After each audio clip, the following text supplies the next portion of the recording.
బుజ్జి మంచోడు కదా, ఆ తీగ మీద ఉంది, అది అందుకోవా? ఏది? అదిగో ఆ పువ్వులది పక్కన. కొంచెం తీసివ్వు నాన్న, అవతల చాలా పనుంది.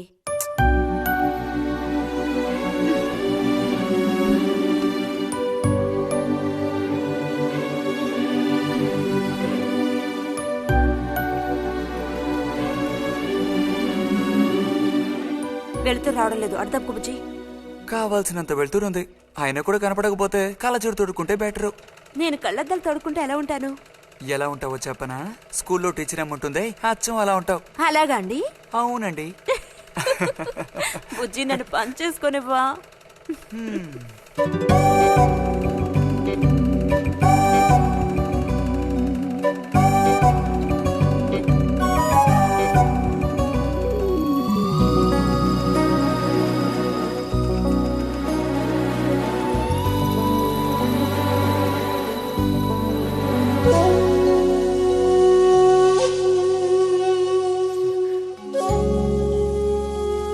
ఈ మిషన్ ఎలా తొక్కాలా అని నేర్చుకోవడానికి వచ్చాను. కుట్టు మిషన్ నేర్పమని ఎన్నిసార్లు అడిగినా నువ్వు అసలు పట్టించుకోవడం లేదుగా. ఎందుకని? కుట్టు మిషన్ నేర్చుకుని టైలరింగ్ షాప్ పెట్టుకుంటావా? ఎగతాళం చేయక్కర్లేదులే.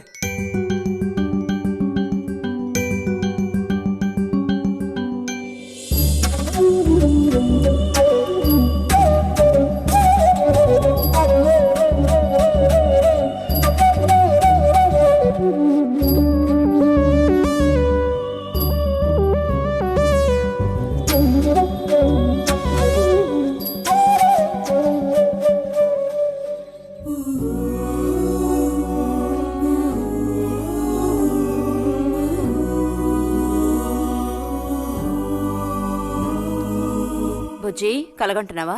అబ్బే లేదు. చిన్నప్పుడు నేను ఏమవ్వాలని అనుకునేవాడో తెలుసా? ఒక టైలర్ అవ్వాలని. చిన్నప్పుడా? అప్పుడైతే ఇప్పుడు ఏమవ్వాలనుకుంటున్నావు? నాకు భలే భయం వేసింది. తినేసి నిద్రపో.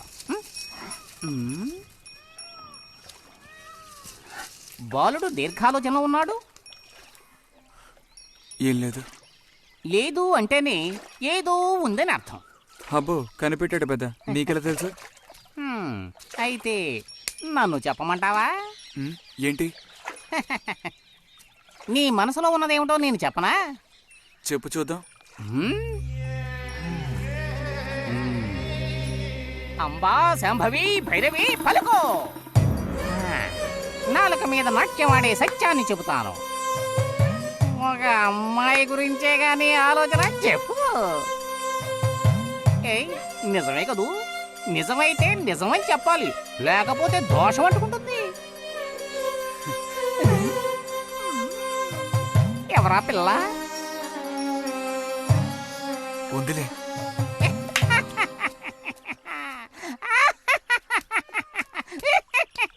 పిల్లకి పేరు ఊరు లేదా బాలక? ఆ వివరాలు నీకెందుకు, ఒక పిల్ల అంతే. పోనీ ఏదైనా ఒక ఆనవాలు చెప్పను. సరే వద్దులే. తను ఎక్కడుంటుందో చెబుతావా? ఇక్కడే ఈ ఊరే. లేతదా లేక ముదురా? కొంచెం ముదిరే. అప్పుడైతే సమస్య క్లిష్టమైనదే.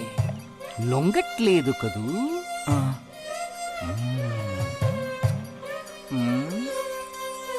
దారుంది, ఏం భయపడక్కర్లేదు. నిజమా? దేనికైనా దారు. ఏం దారి? రా చెప్తాను. ఏంటో చెప్పు. చెప్తాగా, రా. ఇదిగో, వీడు కూడా ఇంతవరకు ఇలాంటి ఎన్నో ప్రేమ సమస్యల్లో దూరాడు, ఇరుక్కున్నాడు. అన్నిటికీ కూడా పరిష్కారం దొరికింది. అమ్మవారికి దండం పెట్టుకుని 10 రూపాయలు పెట్టుకోను ఆయన. 10 లేదా? 2 ఉందా? పర్లేదు పెట్టుకో. వశీకరణ ఓం ఫట్ స్వాహా.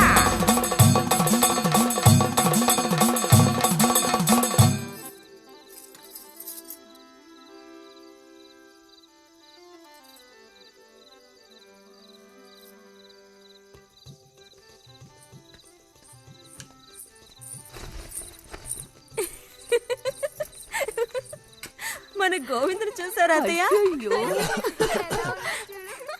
ఏమిటే మీ వారింకా విదేశాల్లోనే ఉన్నారా? చాలేరా నటన. ఆ, నువ్వు నువ్వు ఎవతివే? మన నారాయణమ్మ. అవును తాత. అలా చెప్పు. వయసు అయిపోయింది కదా, కళ్ళు కనపడడం లేదు. అన్నట్టు నీకు ఇంకా పెళ్ళవలేదా? ఇంకా అవ్వలేదే. అలాగా. అయితే నువ్వు ఒక పని చేయి.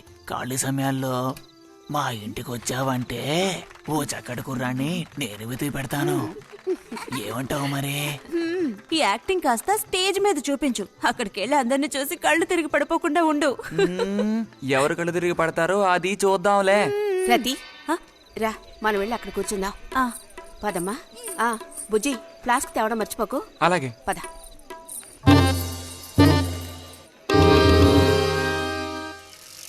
ఏరా, మీ అమ్మ ఎక్కడుంది? కలిసి గుడికి వెళదామని చెప్పింది. తయారైందా లేదా? అమ్మ ఇంట్లోనే ఉంది. అన్నట్టు రతుందా? పెరట్లో ఉందిరా, వెళ్ళు. అలాగే.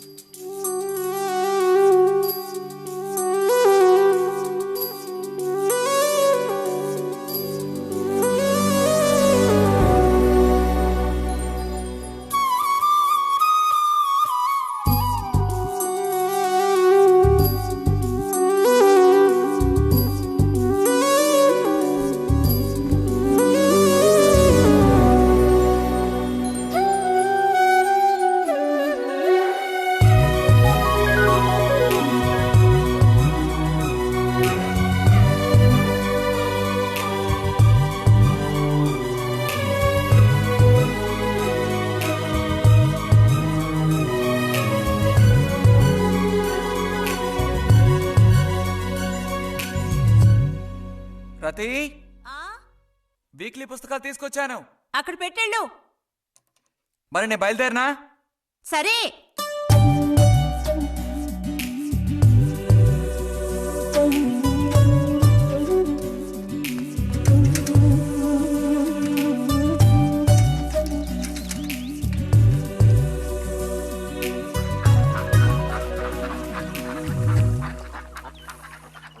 పిలిచిన చోటుకొస్తుంది. చెప్పినట్టల్లా చేస్తుంది. ఎవరు? ఎవరైనా సరే. మహారాజులు సైతం ఆ కాలంలో మహారాణులను వశపరచుకోవడానికి ఈ విద్య ప్రయోగించారు. ఏం విద్య? వశీకరణ. వశీకరణమా? భస్మం. ఏ భస్మం? మంత్ర భస్మం. వశం చేసుకోవాలని ప్రయత్నించే అమ్మాయిని ఆ భస్మం నుదుట పెట్టుకుని ఒక్క చూపు చూస్తే చాలు. ఆ అమ్మాయి కూడా అదే విధంగా నిన్ను చూసిందనుకో, కాయ పడ్డైనట్టే. కాకపోతే దానికి ఒక పద్ధతి ఉంది. శుభ్రంగా స్నానం చేసి ఆ భస్మాన్ని నుదుట పెట్టుకోవాలి. తను నిన్ను చూసేంత వరకు నోరు తెరిచి ఒక్క మాట కూడా మాట్లాడకూడదు. రాత్రి వెళ్ళి పిలిస్తే నిద్రపోతున్న మంచం మించి కూడా లేచి వచ్చి తోక ఆడించుకుంటూ నించుంటుంది. ఇది ఎక్కడ దొరుకుతుందంటావు? ఏది? నువ్వు చెప్పిన భస్మం సృష్టించాలి. ఎలా? కాస్త ఖర్చు అవుతుంది. మరి ముందు ఏం చేయాలో చెప్పు. జత కలిసిన ఓసరవెల్లి ఉందే, ఓసరవెల్లి, దాని మీద పేడ విసిరి పట్టుకోవాలి. అది కూడా కడుపుతో ఉన్న ఆవు పేడ విసిరి. అప్పుడు అది కాస్త ఊపిరాగి చస్తుంది. ఆ చచ్చిన దాన్ని తీసుకొచ్చి కొబ్బరి చెట్టు చిటారు కొమ్మను ఎండబెట్టి పొడి చేయాలి. తర్వాత దానికో మంత్రం ఉంది, ఆం ఫట్. కొబ్బరి చెట్టు చిటాన్ని కట్టి ఎండబెట్టాలా? గంగరాజు కాసేదైనా జరిగే పని చెప్పు. కొంచెం కష్టమైన పనే. కాకపోతే నువ్వు చేయవలసిందల్లా ఒకటే, 2 ఊసర విల్లుల్ని పట్టివు చాలు. పట్టిచ్చావనుకో, మిగతా నేను చూసుకుంటాను. మనోధైర్యం కోల్పోకు. మా గురువు గారి దగ్గర దీనికి ఏం కొదవలేదు. ఈ భస్మాన్ని మనం అడిగితే ఆయన ఇస్తారు. కొంచెం తీర్థ ప్రసాదాలు ఖర్చు అవుతుంది. ఎంత ఖర్చు అవుతుంది? ఎప్పటికో 5 రూపాయలు ఇచ్చావంటే పని అవుతుంది. నెత్తిన పోసుకోవచ్చు. ఏంటి 5 రూపాయలు చాలా? అదేం పెద్ద ప్రాబ్లం కాదు. బాలక, ఆత్మధైర్యంతో ముందుకు సాగావనుకో, అవ్వందంటూ లేనే లేదు.